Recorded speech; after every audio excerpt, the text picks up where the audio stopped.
Sir आज किस तरह का जो संरक्षण है जो किया गया नरवाना शहर के अंदर, क्या कुछ जो चीज़ें खामी या लापरवाही थी, किस तरह के इनपुट है जो पाए गए? ये एक पुलिस फंक्शनिंग का पार्ट रहता है। इसमें इनफॉर्मल इंस्पेक्शन भी कभी कभी किया जाता है थाना में, फील्ड में जाके, कि जो पुलिस कर्मचारी हैं उनको क्या दिक्कतें आ रही हैं या जनता को इन जनरल कोई पुलिस से कोई शिकायत है क्या। उसके अलावा जो थाने में बाकी रोल प्लेयर्स होते हैं, चाहे वो रिकॉर्ड रूम की बात करें या दूसरी फाइल्स की, लेटर्स की, चिट्ठियों की बात करें, कि जो भी ऑर्डर्स आते हैं, चाहे वो टेम्प्रेरी ऑर्डर्स हों, परमानेंट ऑर्डर्स हों, तो वो कैसे कंप्लाई होते हैं, तो उनको बीच बीच में जाके देखना होता है। तो वही आज देखा गया। तो कुल मिला के छोटी मोटी कमियां अगर छोड़ दें तो बाकी चीज़ें इन प्लेस मिली।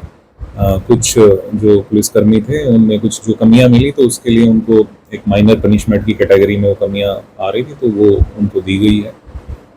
और सर आज सुनने में ये भी आया कि जिन शहर के अंदर कई जगह पर जो सस्पेंशन किए गए हैं, इन बातों में सच्चाई है या कुछ रूमर है सर? नहीं, आज तो कोई ऐसी सस्पेंशन वाली चीज़ नहीं है।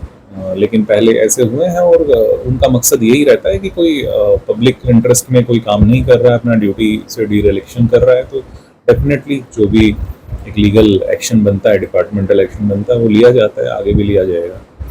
क्या क्या सर शिकायतें पेंडिंग मिली है? हाँ, शिकायतें कुछ ओवरड्यू मिली हैं, तो उनके लिए डायरेक्शन दी गई, उनको टाइमली ख़त्म करें। सर जिस तरह से अभी कुछ ही दिनों से जो पैनिक सा माहौल बना हुआ, जिस तरह से गैंगस्टरों के द्वारा जो वजह मारती जाती है, सरेआम जो जिम्मेदारी ले ली जाती है, तो इस पर पुलिस प्रशासन किस तरह से आश्वस्त कर सकता है जनता को कि जनता प्रोटेक्शन का जो माहौल में है? इसमें मेरा कहना ये रहेगा कि जहाँ तक जींद में पिछले 10 से 15 दिनों के अंदर जो कुछ वायलेंट क्राइम्स की घटनाएं हुई हैं, उनमें से मेनली एक वायलेंट क्राइम को छोड़ दें अगर, तो जो बाकी घटनाएं रही हैं वो आपसी रंजिश की वजह से और अचानक सडन प्रोवोकेशन की वजह से हुई हैं। तो मेरा मानना है कि उसमें उस कैटेगरी में इनको गिनना कि कोई डर का माहौल है या ऐसा कुछ है, तो वो बिल्कुल गलत होगा। और इस तरह की चीज़ों को अवॉइड करने के लिए पुलिस कारगर तभी हो पाएगी जब आप जैसे सजग लोग या जो विक्टिम इसमें होते हैं वो हमें सूचना दे दें समय पे। अगर कोई पुरानी रंजिश है, कोई महीने पहले की या सालों से भी है, तो वो हमें एक इंफॉर्मेशन दे दें ताकि हम प्रोएक्टिवली उसमें जो प्रिवेंटिव एक्शन बनता है वो ले लें, ताकि उस तरह की जो है कोई इंसिडेंट को रोका जा सके। सर हमने सुना था कि ड्रग्स को जो जो उसमें विक्टिम है, जो ड्रग्स करते हैं, उनको छुटाने के लिए कोई नंबर है वो जारी भी किया गया सर?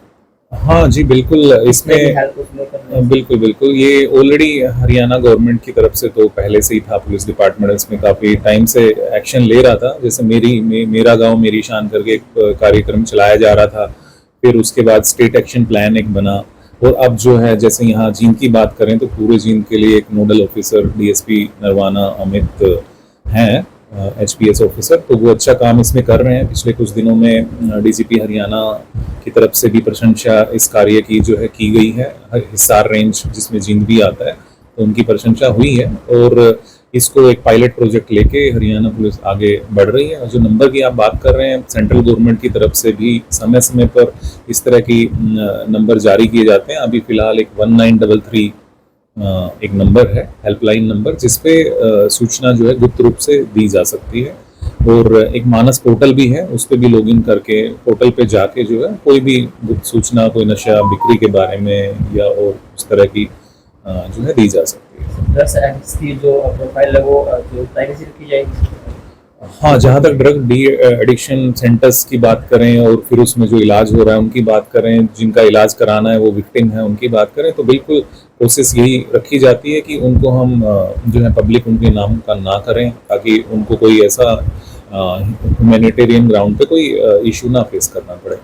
आम जनता से क्या कुछ कहना चाहेंगे? आम जनता से इन जनरल यही कहना होगा कि पुलिस आप ही के लिए है, आप ही के बीच में से आती है, तो जैसा आप पुलिस से एक्सपेक्ट करते हैं बिल्कुल हम उस पर खरा उतरेंगे। जो भी क्राइम होते हैं उनके प्रिवेंशन करना और जो है उनकी डिटेक्शन करना, ये लेकिन आपकी भागीदारी से बेटर वे में पॉसिबल हो पाएगा। अरे आपका सिटी थाना का दौरा था आज इलेक्शन का, क्या आगे थाना का दौरा किया जाएगा? बिल्कुल, जैसा मैंने कहा, ये एक पार्ट एंड पार्सल है पुलिसिंग के अंदर, कि कैसे अपने जो बिल्डिंग है पुलिस स्टेशन की, पुलिस पोस्ट की, और वहाँ पे जो ह्यूमन रिसोर्सेज हैं या दूसरे रिसोर्सेज हैं, तो तो उनकी कैसे मेंटेनेंस करें, कोई कमी है तो उसको कैसे इस लेवल पे ठीक हो पाती है, तो ऊपर में एस्केलेट करना है, वो सारी चीज़ें आती हैं। तो डेफिनेटली ये कंटिन्यूअस प्रोसेस है, होती रहेगी। Thank you sir. Thank you.